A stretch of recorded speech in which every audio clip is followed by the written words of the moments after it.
Hello friends खुलुमबाय दिनै नोंथांमोनखौ फिन खेबसेबाव मोनसे गोदान भिडिअ बरायनानै लाहरबाय दिनैनि बे भिडिअ आङो गोनां खायसे रादाबफोरखौ बुथुमनानै लाबोदों नोंथांमोना भिडिअखौ जोबजासिम नायलां फैदो दानिया भिडिअखौ जागायनोसै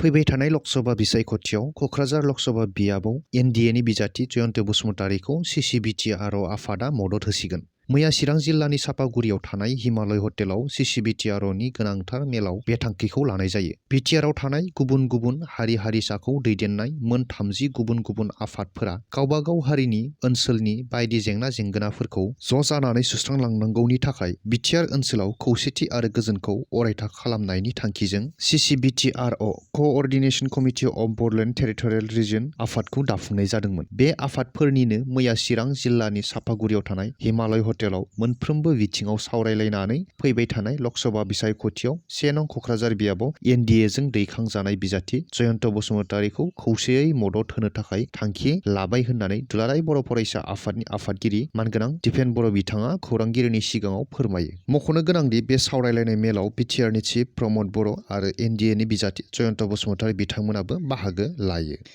फैगौ समाव आसाम सरकारा फिन 50,000 सरकारि साख्रिनि थिसनथाइ होगोन जरहाटनि तिताबराव जानाय बिसायख'थिनि सुबुं गौमा रेलियाव बाहागो लानानै आसामनि गिबि मन्थ्रि डक्टर हिमन्त बिश्व शर्माया बुंदों मख'नो गोनांदि थांनाय समाव आसाम सरकारा 1 लाख साख्रिनि थिसनथाइ होगोन होनना बुंनायनि उनाव बायदिसिना बिफानाव साख्रिनि थिसनथाइ होनायखौ नुनो मोन्दों दिनै फिन बिसायख'थिनि मेलाव गिबि मन्थ्रि डक्टर हिमन्त बिश्व शर्माया आसाम सरकारा फिन 50,000 साख्रिनि थिसनथाइ होगोन होननाया रायजोनि साख्रि नागिरग्रा लाइमोनफोरनि थाखाय आरोबाव मोनसे मोजां इसारा होननानै बुंनो हायो बेनि अनगायैबो रेशन कार्डजों गोबां सुबुंफोरा मुलाम्फा मोनगोन आरो अरुणोदयआवबो गोबां आइजोफोरखौ सोसनबावगोन होननानै गावनि बिबुंथियावनो बुंथिबावो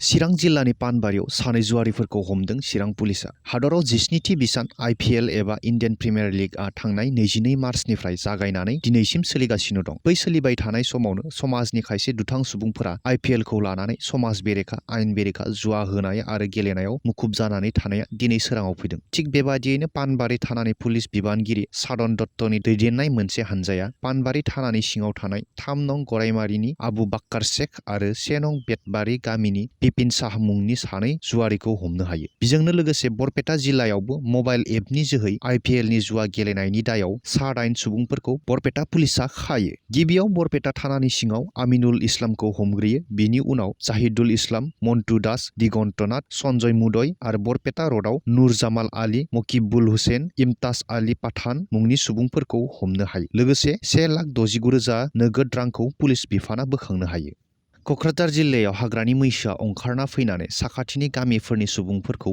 सौनायाव 4 सुबुङा गोब्राबै जोखोम जायो क'क्राझार जिल्लानि सिङाव थानाय सिखनाजार हाग्रामानिफ्राय ओंखारबोनानै मासे मैसोआ साखाथिनि गामिफोराव गिख्रंथाव थासारि सोमजिहोफैयो सिखनाजार हाग्रामानिफ्राय ओंखारना फैनाय मैसोआ 2 नं उत्तर बासबारि गामिनि मेहं बसुमतारी लोगोसे बिसमुरि थानानि सिङाव गोग्लैनाय दावराय गाबनाय गामिनि सोमहारि बसुमतारी आरो चिरां जिल्ला गुरुबासा ओनसोलनि सिङाव थानाय सा इस्लाखाथा गामिनि सेबेन नार्जारी लोगोसे सासे आदिबासी हारिनि सुबुंखौ गाग्लोबनानै गोब्राबै जोखोम खालामो मख'नो गोनांदि मैसोजों सौजानाय सुबुंखौ हाग्रा बिफाना नाजासेयावबो गोबां समहालागै रैखा खालामनो हायाखैमोन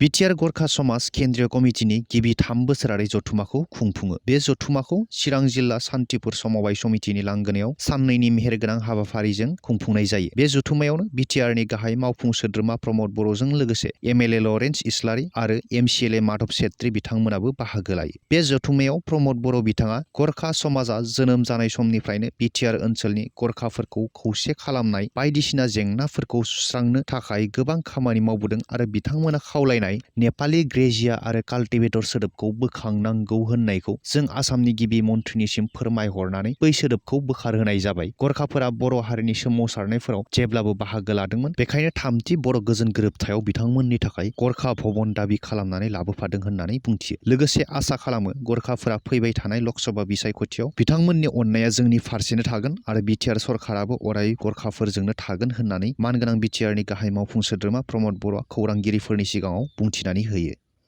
17थि बिसान IPLनि मैया जालांनाय गिबि मेचआ मुम्बाइ इन्डियान्स आरो दिल्ली केपिटेल्सनि गेजेराव जानानै थाङो। बे मेचआव मुम्बाइ इन्डियान्सआ गिबि बेट हमग्रोनानै 20 अभाराव 5 उइकेट खोमानानै 234 रान बानायो। बेखौ होसोनानै दिल्ली केपिटेल्सआ 20 अभाराव 8 उइकेट खोमानानै 205 रानल' बानायनो हायो। लोगोसे बे मेचखौ मुम्बाइआ 29 रानाव देरहानो हायो। मैयानि नैथि मेचआ लखनऊ आरो गुजरात टाइटान्सनि गेजेराव जालाङो। बे मेचआव लखनऊआ गुजरातखौ 33 रानाव फेजेनो। बे मेचआव लखनऊआ गिबि बेट हमग्रोनानै 20 अभाराव 5 उइकेट हगारहरनानै 163 रान बानायो। जायखौ होसोनानै गुजरातआ 18.5 अभारावनो गासैबो उइकेट हगारहरनानै 130 रानल' बानायनो हायो।